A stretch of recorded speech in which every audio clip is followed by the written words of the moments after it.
about the list of benefits of stretching of when we talk about muscle damage. As you stretch, you will see reductions in passive stiffness. And we know that there's a very strong correlation between passive stiffness and the amount of delayed onset muscle soreness you experience. So one of the benefits you'll see from stretching as well is you'll experience less DOMS from damaging types of Is that stretching being applied as an intervention post, say, something that would typically cause DOMS, or are you saying as a chronic adaptation? You actually see them both. So Okay. they've done it. They've done some studies of looking at doing. So you do your exercise, you know that, say, it's heavy resistance training, you're typically going to have quite a significant amount of DOMS.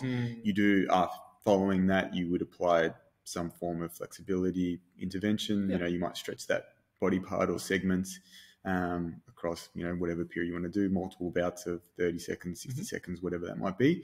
And you're saying that there actually is evidence to suggest that you will actually have less delayed onset muscle soreness because of that intervention application. Yeah, and there's a study I'm thinking of now too that also looking at stretching in as a part of the warm up prior to doing the muscle damaging type of activity too. You'll see so a pre-post application is actually useful. Yes, yeah. I was actually just going to mention before, like just before I lose my train of thought, when we're talking about stretching, I was talking about muscle strain, because with stretching, you see that improvement in the length-tension relationship, so reducing your peak force at a longer muscle length. We see changes in the muscle strain then experienced from doing that activity as well. And when you think about strain being the main mechanism from which soft tissue injuries occur, you can see that how that's really useful from an injury prevention standpoint. Because, well, I know that like Tony Blazevich spoke about this in one of the podcasts that he did. That there are, there's significant volume of research. And I think it was in one of the systematic reviews that he spoke about that shows that stretching actually reduces injury strain risk, or muscle strain injury risk, and the overall injury risk. Yet, typically you hear the same thing, stretching doesn't reduce injuries.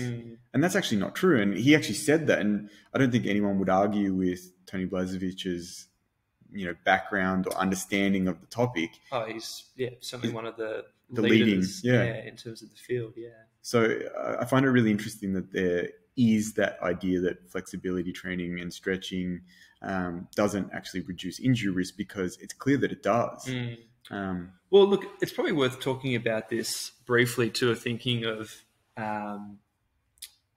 why that is and what you also need to be careful of, I think, with stretching. Because I know, like anecdotally, we've talked about this before, that different profiles have different responses to stretching. And not just acutely, but even within like the ensuing days. And like, I think there's certain profiles, certain personality traits that determine how a person responds to it. You mean someone who's really uptight? Basically. You certainly see some people who, I think also a big part of it has to do with how wound up someone's neural system is. Because we do see that with stretching, we see changes in neurotransmitters within the central nervous system that will impact their autonomic nervous system output. So i.e. the sympathetic to parasympathetic outflow.